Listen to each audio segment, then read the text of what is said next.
നോട്ടീസബിളാണ്. ഒറ്റയടിക്ക് റിസൾട്ട് അറിയില്ല, പക്ഷേ വിത്തിൻ 2 വീക്സ് നിങ്ങൾക്ക് റിസൾട്ട് അറിയാൻ പറ്റും. ഹലോ ഗൈസ്, നമുക്കിനി പുഷപ്പ് ഇട്ടിട്ട് കുറച്ച് ശരീരം സെറ്റാക്കാനുള്ള പരിപാടി നോക്കാം. അപ്പോൾ ഇത് നമ്മൾ ബൈസിന് ചെയ്യാൻ പോവാം. ഓക്കെ, അപ്പോൾ നമുക്ക് ഫസ്റ്റ് ഡംബിൾസ് ചെയ്യാം. 1 11.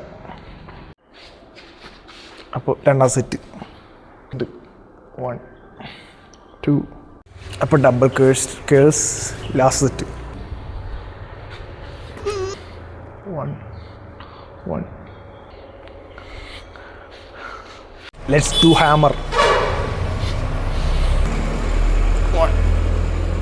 15. സൺഡേ ചെയ്യാത്തതുകൊണ്ട് മൺഡേ ചെയ്യുന്നുണ്ടോ അതിൽ നല്ല മടുപ്പുണ്ട്. അപ്പോൾ ഇതല്ല, ഇത് 2 സെറ്റിൽ നമ്മൾ നിർത്താട്ടോ. അപ്പോൾ ലാസ്റ്റ് സെറ്റ് 1 14 15. എന്തായാലും നാളെ തൊട്ട് മടിയില്ലാണ്ട് ചെയ്യാൻ ശ്രമിക്കാം. അപ്പോൾ ഓക്കെ, ബൈ.